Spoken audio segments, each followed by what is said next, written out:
No mês de janeiro a gente vai estar falando sobre o livro de Neemias. Eu quero começar a falar para vocês aqui qual foi a minha primeira experiência com o livro de Neemias, né? Eu dei baixa do exército em 2003, mas em 1996 eu era soldado do exército e foi minha primeira experiência com o livro de Neemias. E deixa eu contar para vocês como que foi essa experiência, né? E aí daqui a pouco eu vou ligar o fato, né, à nossa realidade. Eu tinha um oficial, o comandante do meu pelotão, uma excelente pessoa, um homem, assim, nota 1000. Em todos os critérios você via que ele se destacava dos outros oficiais, na questão operacional, do conhecimento do que ele deveria fazer quando a tropa estivesse em operação, mas se destacava também no trato com as pessoas. Ele era uma pessoa fora de sério mesmo. Acho que é uma das grandes perdas que eu tenho, assim, quando eu saí das Forças Armadas, que eu não consegui manter o contato com ele, e acabei perdendo o contato. Para você ter ideia que ele era tão diferenciado, uma vez nós estávamos fazendo um acampamento, e eu não sei se você já foi militar, mas funciona basicamente assim. Na hora do almoço, tem a comida dos oficiais, tem a comida dos sargentos e a comida dos cabos e soldados. Era assim, aonde eu servi. E ele, uma vez ele chegou e ele viu o sargento sentado num ladinho comendo e os soldados do outro. Ele falou: que negócio é esse? Aí o soldado lá, taifeiro do rancho: não, tenente, sua comida está ali. Minha comida? O que o soldado come, eu como. Pegou a comida do sargento, jogou dentro da panela da comida do soldado, pegou a comida dele, jogou dentro, pegou um facão todo sujo de lama, jogou dentro, mexeu, pronto, aqui é a comida de todo mundo agora. Que negócio é esse? Comida do soldado, comida do sargento e comida do oficial? Que palhaçada é essa? Então, ele era uma pessoa que ele não falava assim, faça. Ele falava, vamos fazer. Para você ter ideia de como ele era diferenciado, existia uma competição de pelotões na Brigada Paraquedista, que era assim, uma competição onde era testado o condicionamento físico dos soldados, a forma operacional que o soldado lidava com determinadas situações. O soldado era testado no seu limite, em todos os sentidos. E o nosso pelotão, no comando dele, foi campeão 2 anos seguidos, porque ele era uma pessoa diferenciada. Pastor Edenilson, mas o que isso tem a ver com o livro de Neemias? Tem a ver que ele não era crente, não era cristão, mas você chegava no pelotão, tinha uma Bíblia em cima da mesa. E vira e mexe, você chegava lá, ele estava lendo o quê? O livro de Neemias. O livro de Neemias. Foi o meu primeiro contato com o livro de Neemias. Porque ele falava assim: Edenilson, eu aprendi na academia, um coronel me ensinou, que todos os fundamentos de uma grande liderança estão aqui. E eu quero ser um grande líder para a minha tropa. E ele lia assim. E são quantos capítulos? Quem sabe? 13 capítulos, né? Arthur, um dia desse, falou: pai, li o livro de Neemias em um dia. Porque é fácil de você ler. Então, ele baseava toda a liderança dele, como ele conduzia a vida dele ali nas Forças Armadas, pelo livro de Neemias. E era uma pessoa excelente, era um grande líder. Era aquele líder que falava assim: vamos fazer, mas não faça. É aquela pessoa que a pessoa seguia ele porque via nele uma liderança muito forte. Então, foi o primeiro contato que eu tive com o livro de Neemias, foi referente a esse oficial que eu servi com ele nas Forças Armadas. E vira e mexe, eu chegava e estava lendo a Bíblia no livro de Neemias, né? Uma vez ele: senta aqui que eu vou contar um pouco da história. Me contou, foi o meu primeiro contato. E logo depois, quando eu comecei a fazer parte da igreja, assim, dificilmente eu via as pessoas pregar sobre Neemias. E o meu segundo contato foi no Christian Life. Olha que eu já tinha mais ou menos 2, 3 anos de igreja. Foi o meu segundo contato com o livro, quando o pastor Haroldo, falando sobre liderança eficaz, ele ali começa a descrever as características de um líder segundo o livro de Neemias. Então, para concluir, irmãos, é um livro que ele nos ensina muito, principalmente para a liderança de uma igreja. Ensina muito para a liderança, ensina muito para o povo como buscar uma reconstrução. Tem todo um contexto histórico que na virada do ano eu falei. Se cada vez que a gente for pregar e a gente for repetir isso, vai ficar muito cansativo, mas eu vou falar aqui em 1 minuto o contexto histórico.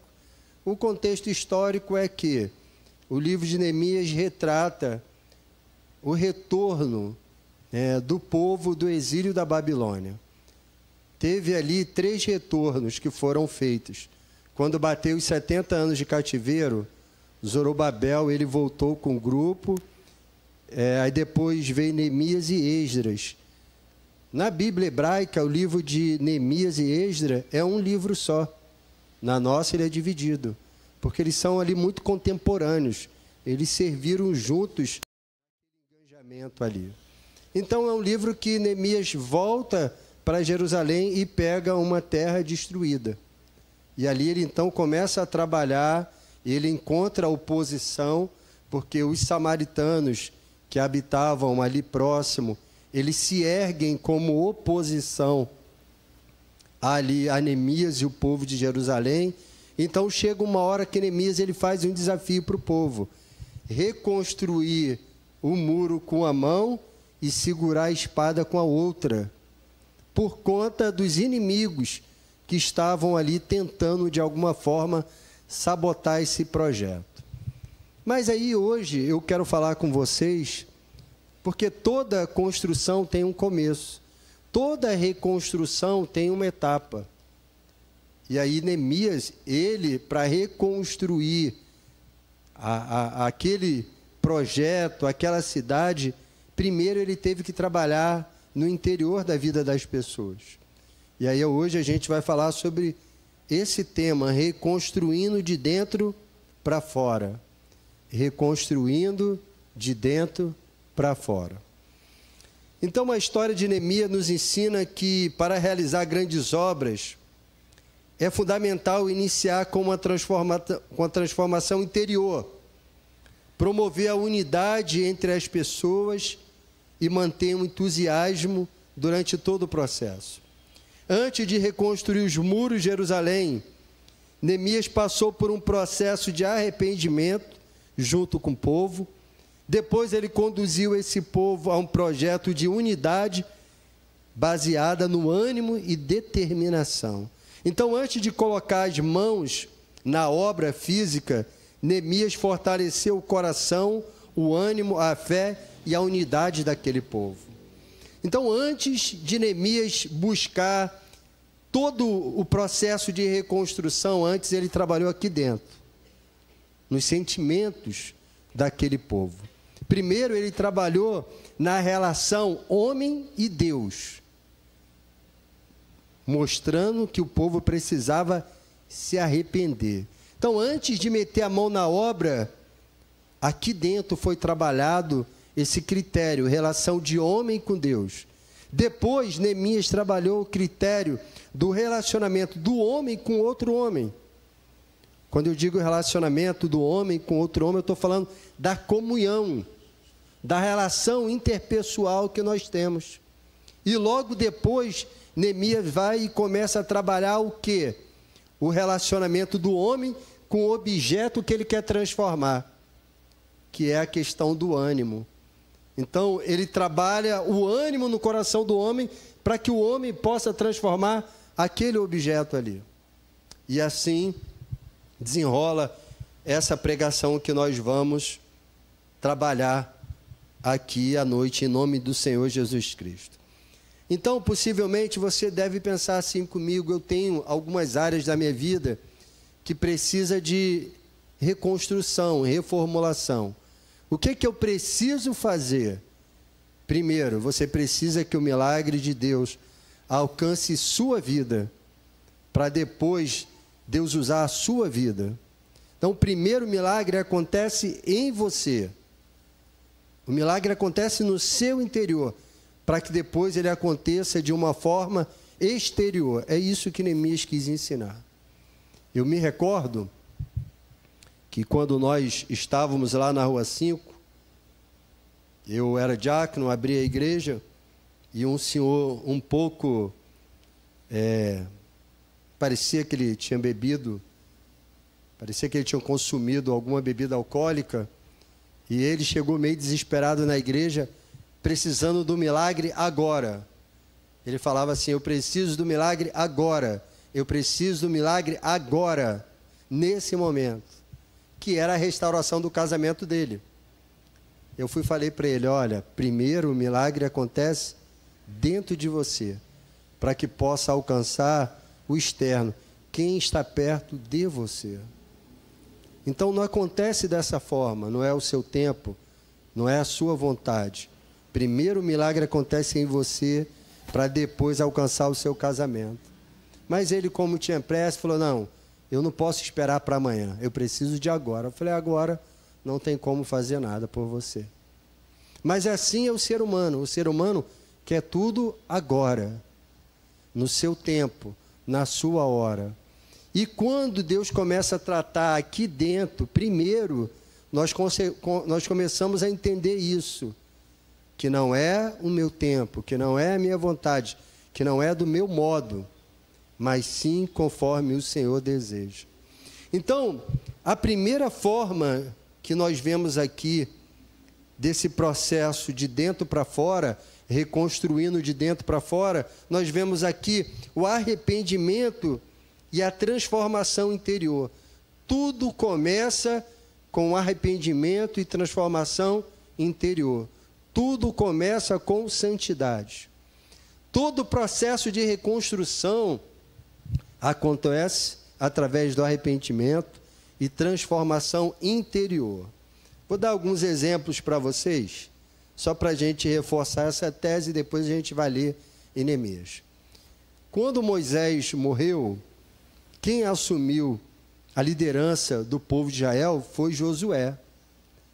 A primeira mensagem de Josué ao povo foi o quê? Santidade, foi arrependimento. Antes da travessia do Jordão, o povo teve que se santificar. Então o milagre começou primeiro no interior daquele povo, santificação. Você que já leu o livro de Esther, você vai ver que quando Esther vai se apresentar diante do rei, ela fala o quê? Manda o povo orar e jejuar pela minha vida, porque eu também o farei. Então note que antes dela ter o milagre físico, que foi o livramento de morte daquele povo, primeiro ela começou e deixou Deus trabalhar aqui dentro do coração dela. Arrependimento, transformação interior. O próprio Senhor Jesus Cristo, antes dele iniciar o ministério dele, ele foi no deserto e ali foi consagrar a sua vida. Logo após o seu batismo, ele foi conduzido ao deserto, consagrar a sua vida. Claro que Jesus, ele foi um homem santo, ele não teve ou causa de se arrepender, mas ele veio buscar a consagração da sua vida, mostrando que todo o processo de reconstrução, todo início, começa quando nós buscamos a Deus de todo o nosso coração. Todo o nosso coração. E Neemias, ele fala muito sobre isso. Vamos começar lendo aqui? Neemias 1,6, fazendo um favor. Vamos aí, abra sua Bíblia, fazendo um favor.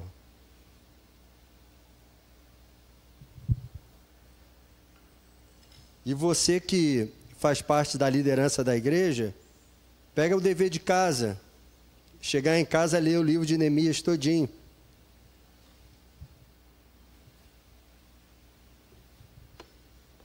Se não conseguir ler em um dia, que seja 2, 3, mas lê que você vai aprender muita coisa. Neemias 1,6 diz assim, então, o processo começa de dentro para fora. Neemias 1,6, estejam, pois, atentos, os teus ouvidos e os teus olhos abertos, para ouvires a oração do teu servo, que hoje faço diante de ti, dia e noite, pelos filhos de Israel, teus servos, e faço confissão pelos pecados dos filhos de Israel, que temos cometido contra ti, pois eu e a casa do meu pai temos pecado. Temos pecado. Vou pular aqui, você não precisa ler, permanece com sua Bíblia aí, mas eu vou pular para o 9:2. Diz assim, os da descendência de Israel se apartaram de todos os estrangeiros, puseram-se em pé e fizeram confissão dos seus pecados e da iniquidade dos seus pais. Então você vai ver que antes de Neemias pegar na picareta, pegar a enxada, antes dele começar a parte física, material, ele tratou a questão espiritual. Porque a questão espiritual, irmãos, é muito mais importante do que a questão material. Aonde existe o pecado, Deus não pode trabalhar. Deus não pode trabalhar. Você deve se recordar que depois que Josué venceu Jericó, em uma das próximas batalhas foi contra uma cidade chamada Ai. E era um efetivo tão medíocre, comparando com Jericó, que Josué falou assim, eu só preciso de 3.000 homens para vencer essa batalha. Josué, então, mandou os homens, e o que aconteceu? Perderam a guerra. E quando perderam a guerra, Josué, então, volta para o Senhor, rasga as suas vestes, se joga na presença de Deus e pergunta, o que aconteceu? E o Senhor fala, tem pecado no meio do povo. E aí foi lançado toda uma sorte ali, e aí foi descoberto que Acã tinha cometido pecado aos olhos de Deus. Depois pagou por isso. Então note que o povo perdeu a batalha por causa do pecado. Então Deus não pode operar grandes reconstruções na nossa vida se nós formos escravos do pecado, se nós formos dependentes do pecado, se nós estivermos nos alimentando e consumindo o pecado dia a dia. Então a obra começa quando nós nos arrependemos. A obra começa quando nós fortalecemos o nosso espírito. O milagre da reconstrução começa quando eu me arrependo e volto os olhos para o meu Deus. Foi assim que a gente viu na vida desse homem, Neemias, que logo induziu o povo a se arrepender dos seus pecados. Porque ele sabia que toda reconstrução material, moral, física, acontece através do arrependimento. E assim ele fez. Neemias, ele reconheceu a desolação de Jerusalém e a miséria do povo. Mas antes de agir, ele se colocou diante de Deus em oração e arrependimento. A reconstrução começa quando admitimos nossas falhas e buscamos a restauração espiritual em Deus. Em Deus. Então, qualquer processo de reconstrução, irmãos, começa com arrependimento. Sua família, seus sonhos, seus projetos, às vezes tem algo que está impedindo você de alcançar as suas bênçãos. Volte-se para Deus, vai orar, vai buscar o Senhor, vai fazer voto com Deus. O que está acontecendo? Por que que eu não estou conseguindo tomar posse daquilo que a palavra de Deus me prometeu? A gente precisa consagrar a nossa vida. Isso eu estou falando individualmente, mas nós temos um projeto coletivo chamado igreja. Nós somos a igreja do Senhor. Nós somos a casa de Deus. E como casa de Deus, nós temos alvos. Nós precisamos alcançar vidas. Precisamos alcançar os nossos familiares. Precisamos alcançar nossos amigos. E como isso vai acontecer? Através da nossa vida. Mas primeiro precisamos deixar Deus trabalhar na nossa vida. Primeiro precisamos rasgar o nosso coração diante de Deus, arrependidos pelo pecado que tem consumido a nossa vida. E o coração do homem é mau. Não adianta você dizer que não é bem assim, é assim sim. Quem aqui, já andando no trânsito, viu um desses garotos que gostam de empinar a moto, empinando a moto, e não pensou assim, não podia cair? Quem não pensou isso? Diz aí. Sabe por quê? Teu coração é mau. Teu coração é mau. Estava passando na 10 ali um dia desse, levantou a moto, quase atropelou uma senhorazinha, meio que balançou a moto, eu falei, poderia cair e se quebrar todo. Aí depois eu olhei e falei, Senhor, que coração mau é esse que a gente tem? Que coração mau que nós temos, irmãos. Você vê, eu sou pastor e desejando mal para a vida de uma pessoa. Olha que coração mau que a gente tem. Então a gente precisa, pelo menos um arranhãozinho só, né, pastor? Né? Só um arranhãozinho. Um prejuízo material para nunca mais ele fazer isso. Isso mostra como o nosso coração é mau. Né? Melhor pedir o quê? Não poderia se converter, esse abençoado? Não é? Não poderia Deus alcançar essa vida agora, quebrantar esse coração, deixar de fazer essas coisas? Mas o nosso coração é assim. Então, poderia dar diversos exemplos. Você sabe que eu estou falando, que o nosso coração, muitas das vezes, irmãos, ele não está em sintonia com o coração de Deus. Mas a gente deve mudar isso. O segundo tópico que Neemias fala sobre esse processo de reconstrução de dentro para fora, ele fala sobre a unidade. Unidade da comunidade no mesmo propósito. Então Neemias entende, olha, primeiro, esse processo de reconstrução, eu preciso primeiro tratar a minha vida com Deus. É eu e Deus. O povo e Deus. Depois é o povo com o povo. Não dá para pensar num grande projeto se não houver unidade, irmãos. Se não houver uma única visão, uma única direção. Não dá para pensar em grandes projetos se um tenta levar para um lado, o outro tenta levar para o outro para o outro. Não dá. Então Neemias, ele ensina isso ao povo, que a transformação começa de dentro para fora. Primeiro, nós acertamos a nossa vida com Deus, depois acertamos a nossa vida entre nós. E ele consegue fazer isso com muito êxito. Olha o que diz aí, em Neemias 2:18, fazendo um favor.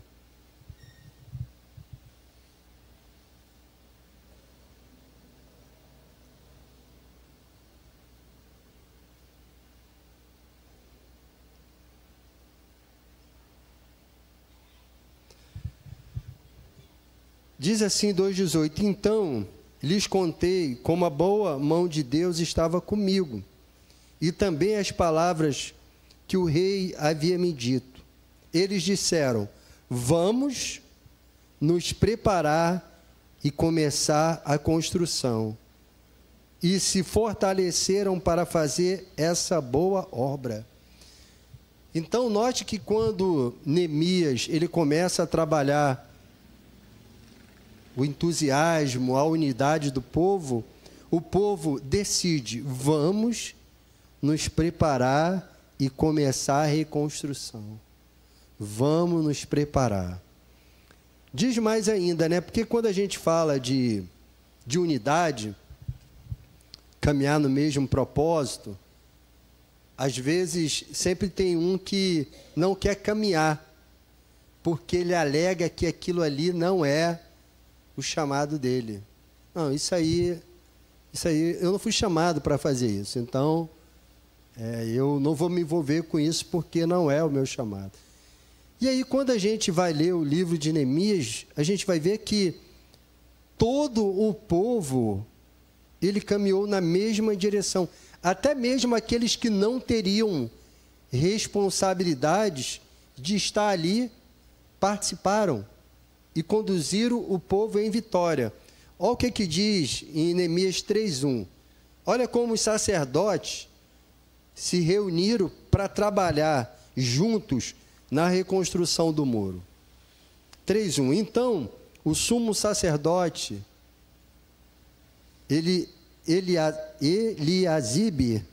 Eliasibe se dispôs com seus irmãos, os sacerdotes, e reedificaram o portão das ovelhas.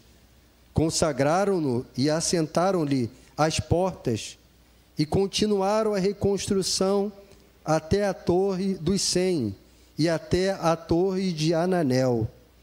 Então você vai ver aqui que esse processo que Neemias conduziu esse povo foi um processo tão amplo que até aqueles que poderiam dizer, olha, eu, dentro da lógica do povo, eu tenho uma função especial, eu sou sacerdote, então a minha função não tem nada a ver com a reconstrução física, a minha função tem a ver com a questão material. Não, a minha função tem a ver com a função espiritual. Mas o propósito, a unidade era tão grande que eles não questionam isso. Que eles não questionam dizendo, olha, a nossa função é espiritual. Não, eles partem para dentro da boa obra. E tem textos, né, lendo o livro de Neemias, tem texto que você vai ver que tinha certas famílias que só tinha mulheres. E aí, o que o pai fez? Ele, junto com as suas filhas, se puseram diante do muro e trabalharam junto. Então, Neemias motivou o povo, irmãos, lembrando da fidelidade, ele trabalhou no ânimo e na unidade. A unidade é que faz toda a diferença. Então, todo o processo de construção ou reconstrução precisa-se de unidade. Se você quer alguma coisa dentro da esfera familiar, alcançar um alvo, um propósito, isso tem que ser feito em unidade. Se você não tiver uma unidade dentro da sua casa e vocês não trabalharem juntos, a relação, irmãos, ela está fadada ao fracasso. Ora, essa relação vai ruir. Em algum momento, essa relação vai desabar. Então, em todas as esferas que nós trabalhamos, nós precisamos ter unidade. Dentro da igreja, nós temos propósito, irmãos. Nós temos alvo. A agenda do ano de 2025 está sendo feita. Nós temos muitos trabalhos para ser feito. Nós temos vidas para cuidar, pessoas para serem pastoreadas. Nós temos pessoas para a gente discipular, levar ao batismo, levar à salvação. Mas o êxito dessa missão, ela só vai acontecer quando trabalharmos em unidade. Unidade. Às vezes, a gente como pai dentro da nossa casa, a gente tem métodos pedagógicos para fazer o nosso filho se unir um com o outro, não tem? Quando meus filhos começavam brigar muito, uma tá ali em cima. Eu falava assim: tira o celular, tira a televisão, tira tudo. Agora você só vai ter o seu irmão. Os dois no quarto. Você só tem ele, você só tem ela. Se vira. A única coisa que vocês vão sair daí: beber água e ir no banheiro. Comida eu vou trazer aqui para vocês. E vocês vão ficar aí até se acertar. Métodos pedagógicos para fortalecer a comunhão dos filhos. Na igreja também poderia ser assim, né? Na igreja a gente também poderia fazer isso. Utilizar métodos pedagógicos para estimular as pessoas a viverem unidade. Mas existem pessoas que têm uma resistência muito grande. Por que, irmãos, que têm uma resistência muito grande? Porque se acham donos do setor, donos da igreja, entendeu? E isso dificulta a nossa unidade. Isso atrapalha a unidade do corpo de Cristo e da igreja do Senhor. Então, amigo, aqui ninguém é dono de nada. Aqui ninguém é dono de nada. Os líderes daqui só estão na frente desse trabalho, de qualquer setor que lidera, pela misericórdia de Deus, mas não são donos de nada. Então, quando a gente tem um coração desprendido, um coração de servo, eu estou aqui para somar para o reino, aonde Deus me chamar. Não existe essas contendas, não existe divisão. Agora, quando a pessoa quer ser dono, aí qualquer um que chegue próximo, que ele veja como uma ameaça, o que ele faz? Ele mostra os dentes, como um cão raivoso. Mostra os dentes porque já viu o seu cargo, já viu o seu posto, já viu, né, uma ameaça para o seu ministério. Filho, o que é seu é seu. O que Deus separou para você, ninguém vai poder abortar. Ninguém vai poder abortar aquilo que Deus tem para fazer na sua vida. Pode se levantar, pode caluniar, pode inventar mentira. Fizeram isso com Jesus, não vão fazer com você? Mas olha, o que é seu é seu. O que é do Senhor sobre a tua vida é seu. E não adianta. E não adianta. Então, Neemias, ele trabalha nesse contexto de unidade. E algo muito interessante que a gente vai ver em Neemias, que em nenhum momento você vai ver ele agindo individualmente. Sempre ele está trabalhando coletivamente. Os verbos no plural acontecem nesse texto de uma forma maravilhosa. Façamos, vamos. Porque isso demonstra o espírito e a força que a coletividade tem juntos. Você quer ver como nós somos fortes? Nós falamos aqui, irmãos, em um culto aqui, a gente falou: olha, está chegando aí o Natal, geralmente o pessoal doa as cestas básicas, e com muita dificuldade, o mês de dezembro, o mês de janeiro, vamos ficar atentos para isso. Na outra semana, as cestas já estavam prontas, o chester, o panetone doado, tudo pronto. Porque isso demonstra a força que nós temos quando nós nos unimos em uma direção. Esse templo aqui é uma prova física da força que nós temos. Quando nós nos reunimos em uma única direção. Quantos desafios a gente já teve aqui? Muitos. Muitos. Mas a unidade nos impulsionou à vitória. Por isso que a gente está aqui. Outros desafios virão e nós vamos vencer. Juntos, juntos. Então o texto fala sobre isso. Vencendo de dentro para fora. Primeiro, é meu trato com Deus. Primeiro, meu trato com a pessoa que está ao meu lado. Depois, é como eu vou olhar para o problema. Então, vai depender muito do seu entusiasmo. Se você estiver entusiasmado, aquilo ali pode ser um gigante, ou como pode ser um anãozinho. Se você tiver a porção de Deus de uma forma poderosa na tua vida, você vai ver como um anão, ou você vai ver como um grande gigante.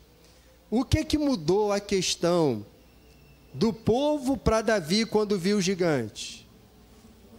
Davi olhou e falou, é só um vacilão que vai cair.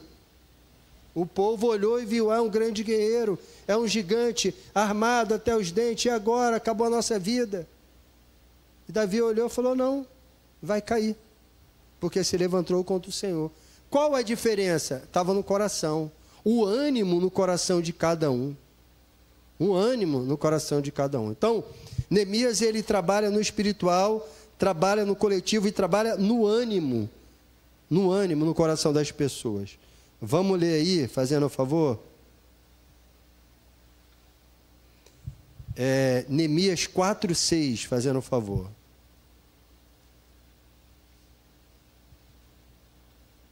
A gente já vai acabar já, daqui 10 minutinhos, que a gente vai orar aqui, agradecer a Deus, vamos orar, vamos interceder. 4:6, amém, irmãos? Diz assim, assim, posso ler, amém? Assim, reconstruímos o muro, e todo o muro foi acabado até a metade da sua altura, porque o povo tinha ânimo para trabalhar. Vamos lá então, no 6, 15 e 16.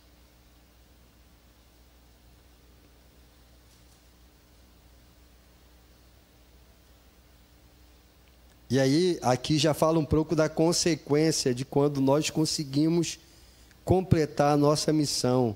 O nome de Deus é glorificado, os inimigos são envergonhados.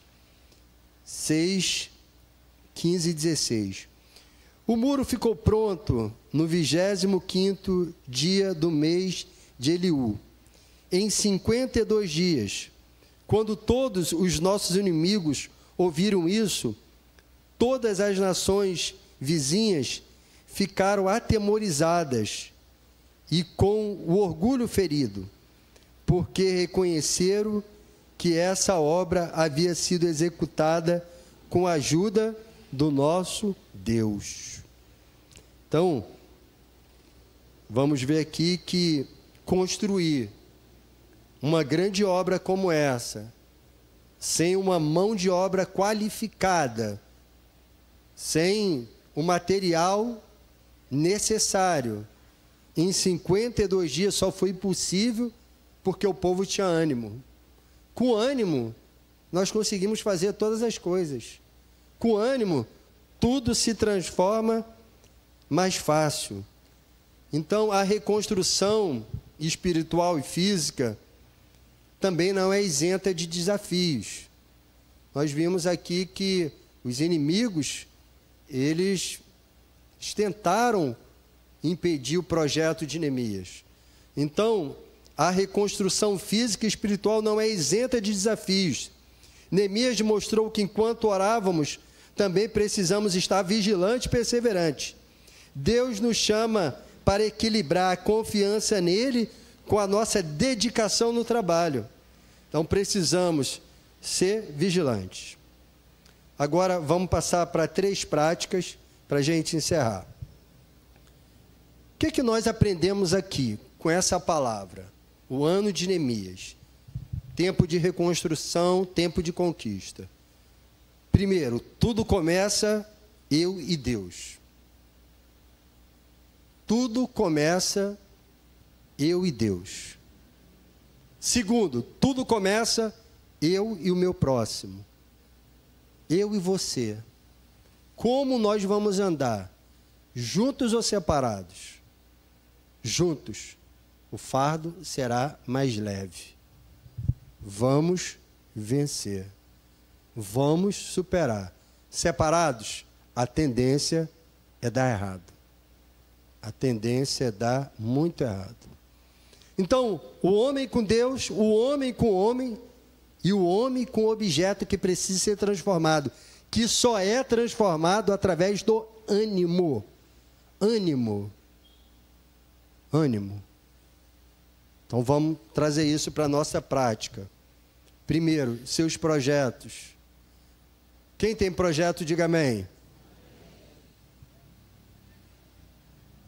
Eu estou dando aula de batismo para o idoso, 96 anos.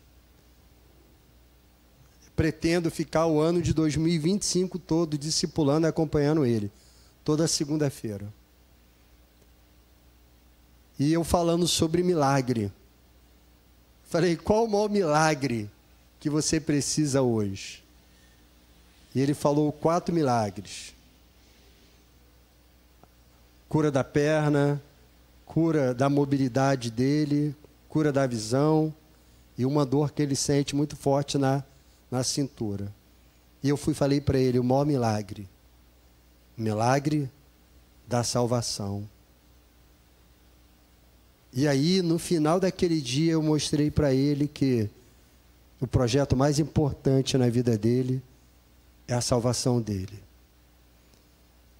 Vocês têm projetos, eu também tenho. Mas o projeto mais importante da nossa vida, que não pode ser negligenciado, que não pode ser colocado de lado, é o projeto da nossa salvação. Esse projeto não podemos falhar nele. Precisamos, irmãos, estar com a nossa vida no altar do Senhor. Precisamos valorizar o sacrifício da cruz. Então, entenda que os seus projetos são importantes. Os meus projetos também. Mas o maior projeto que nós não podemos negligenciar é a nossa vida com Deus. É a nossa vida com Deus. Esse é o maior projeto. Eu e Deus. Depois, eu e o outro. Se você tem um projeto, compartilhe esse projeto na tua casa, com teu marido. Compartilhe esse projeto na sua casa, com a sua esposa, com os seus filhos. E trabalhem juntos para alcançar a concretização desse alvo, dessa meta. Se você tem um projeto ministerial, um sonho, compartilhe isso com seus irmãos de ministério, com a liderança da igreja. Então, o que eu quero mostrar com essa fala? Que é importante os nossos projetos serem comunicados aos demais irmãos, para que a gente possa trabalhar na mesma direção. Na minha casa eu estou com um projeto direcionado para um tratamento que a minha esposa tem que fazer. Todo mundo já sabe que o nosso alvo é esse. Então, não existe a possibilidade dos recursos serem desviados para outro local, porque o projeto é aqui. Então, quando você tem um projeto onde todos têm ciência, todos sabem para onde ir, todos sabem a direção aonde vão, todos caminham na mesma direção, juntos. Não é? E no mais importante, tenha ânimo quando você falar dos seus projetos. Tenha ânimo quando você falar de Deus. Tenha ânimo quando você falar que vai para a igreja. Pelo amor de Deus. Tem dia que eu fico ali na porta que eu vejo o pessoal chegando. Meu Deus, está indo para o sepultamento? Jesus ressuscitou, pô. Acorda. Ânimo. Ânimo. As pessoas estão olhando para você. Em uma das ministrações da semana de oração, o diácono Renato falou uma coisa muito interessante. Ele falou, você é a Bíblia que o mundo lê. O mundo olha para você. Ele vê em você o Evangelho. Mas que Evangelho é esse? Desanimado. A sola do pé desgastada de tanto arrastar o pé, não tem força para caminhar. Vamos lá, povo de Deus, tem que ter ânimo. Ânimo dobrado. Né? Não é só no início dessa semanazinha que vira o ano, a gente é fortalecido pelo novo e começa a sonhar, não. É ânimo para toda a vida. É levantar, ter bom ânimo, seguir em frente. É lutar de cabeça erguida. Se a gente tomar a gente se ergue novamente. É ânimo que a gente precisa. E Jesus o tempo todo ele falou isso. Tem de bom ânimo. Tem de bom ânimo. Josué, levanta a cabeça e tem de bom ânimo. O tempo todo Jesus falou isso, irmãos. A gente precisa ter ânimo para botar os nossos projetos à frente. Finalizando, Neemias nos ensina que toda grande obra de reconstrução começa com trabalho interior. Antes de levantar os muros, é necessário reconstruir a fé, o ânimo, a confiança em Deus. Quando permitimos que Deus trabalhe em nossos corações, Ele nos capacita para fazer a sua obra, que nós possamos aprender com Neemias, a confiar em Deus e permitir que Ele transforme o nosso interior antes de enfrentarmos o desafio externo. Tudo começa aqui primeiro. Primeiro é tratado aqui, para depois vencer os desafios lá fora. Amém? Eu queria pedir para você ficar de pé, fazendo um favor. Você que está com seu pedido de oração, eu queria que você segurasse ele em mãos, que nós vamos estar orando. E também nessa oração eu vou orar pela vida da Alzira, nossa querida irmã que tomou um tombo no banheiro, está no CTI. Vamos orar pela vida do Odin, filho da nossa querida irmã Lília, que também está no CTI. Vamos orar pelo Flávio Santos de Brito, que é um amigo que está começando a caminhar, tem vindo aqui na igreja aos domingos de manhã, está recebendo todo dia as reflexões do pastor Renê, reflexões antigas. Vamos orar pela vida do Davi, aquele jovem que veio aqui na frente, que está na casa de recuperação. Fez 1 ano e 3 dias que ele está lá. Hoje teve visita, 1 ano não, perdoa, 1 mês. Isso é para testar vocês se vocês estavam ligados. Só para ver se vocês estavam ligados. Vi que vocês estão. Davi, 1 ano, 1 mês e 3 dias. Hoje teve visita lá, graças a Deus ele está bem. Está entusiasmado. Não tem pressa de vir embora. E falou que só sai de lá transformado. Vamos orar também pela vida do nosso diácono Alcides, que graças a Deus está em casa, mas está em processo de recuperação. E eu também recebi aqui um pedido de oração que a nossa diaconisa Célia me deu, que é pela vida da dona Maria Josenete Nery Santos, que é a mãe da Gisele, que também está lutando contra uma enfermidade. Em nome de Jesus, nós cremos que Deus vai alcançar essas vidas. Se você também tiver algum familiar, amigo, ente querido, doente, nós vamos apresentar essas vidas diante do Senhor. Mas antes, vamos orar aqui pelos seus projetos. Se você não colocou no papel, na quarta-feira você pode colocar. Pastor, não coloquei no papel, mas está no coração. Coloque a mão no seu coração, que nós estaremos orando em nome de Jesus. Mas lembre-se, toda mudança começa em você. Toda reconstrução começa em você. Querido Deus e amado Pai, ó Deus, nós te agradecemos, Senhor, pela Tua palavra, Senhor, que tem, Senhor Jesus Cristo, direcionado a nossa vida. Te agradecemos, ó Deus, por esse ano que temos o privilégio de iniciar. Te agradecemos porque mesmo diante das dificuldades. Nós iniciamos esse ano com saúde, de pé, onde muitos, ó Deus, estão no leito da enfermidade. Louvado seja o teu santo nome. E nós, Senhor, lendo a tua palavra, nós conseguimos entender que é possível haver reconstruções na nossa vida. É possível viver um novo tempo, um tempo de renovo, um tempo de paz, um tempo de reconstrução.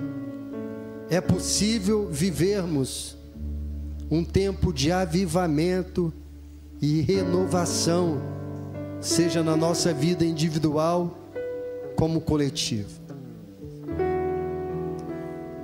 E nós apresentamos diante de Ti, Senhor, primeiramente, os nossos corações, a nossa mente, o nosso intelecto. Meu Deus, Espírito Santo, ministra, Senhor, em nossa mente, ministra, Senhor, em nossos corações. Coloca, ó Deus, em nossos corações um coração voltado a Ti. Tira, Senhor, todo o sentimento que não agrada o seu coração. Ajuda, Senhor, cada um de nós em nossas fraquezas e limitações. Limitações, fraquezas que nos afastam, ó Deus, da Tua presença. Antes, Senhor, de tratar, Senhor, dos nossos projetos, nós queremos que o Senhor trate da nossa vida, do nosso coração, do nosso interior. Nós queremos que o Teu Espírito ministre na nossa vida, colocando dentro de nós um espírito inabalável, colocando dentro de nós intrepidez que vem dos céus para pregar a Tua palavra, colocando, ó Deus, dentro de nós um coração quebrantado, perdoador, colocando dentro de nós um sentimento de corpo, aonde devemos trabalhar em unidade e harmonia. Ó Deus, em nome de Jesus, nos ajuda, Senhor, nos ajuda, Pai. Também, Senhor, apresentamos projetos que temos, ó Deus, sonhos, metas que pretendemos alcançar no ano de 2025. Meu Pai, em nome de Jesus, contempla, Senhor, os nossos pedidos de oração.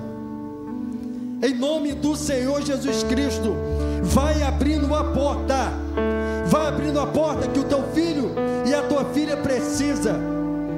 Vai trazendo um recurso material que eles precisam para levar à frente, Senhor, esse projeto que está no íntimo do coração dos Teus filhos. Vai dando sabedoria aos Teus filhos para administrar com prudência os recursos que vão chegar até as suas mãos. E assim, Senhor, como Neemias, que foi ousado na Tua presença, que foi usado por Ti de uma forma poderosa e conseguiu fazer algo sobrenatural, conseguiu trazer à realidade um grande desafio. Que assim seja na vida dos meus irmãos. E eu apresento, Senhor, sonhos de casa própria. Eu apresento, Senhor, diante de Ti cursos universitários. Eu apresento diante de Ti a salvação de entes familiares. Eu apresento diante de Ti cargos públicos para a glória do Teu santo nome. Eu apresento diante de Ti famílias unidas, casamentos fortalecidos para a glória do Teu santo nome, uma igreja santa, uma igreja forte, que prega o Teu evangelho com ousadia, intrepidez e amor. Nós apresentamos diante de Ti, Senhor, todos os nossos sonhos, até mesmo aqueles que nós não conseguimos colocar em uma folha de papel, mas está no íntimo do nosso intelecto. Que o Senhor esteja trazendo a resposta que cada um de nós precisamos, e que o Teu nome, Senhor, que o Teu santo nome seja glorificado e exaltado, Senhor, na terra, quando esses projetos se concretizarem, assim como foi na vida de Neemias e no povo de Israel. Assim, ó Deus, eu oro e Te agradeço, meu Deus, em o nome do Senhor Jesus Cristo. Também, meu Pai,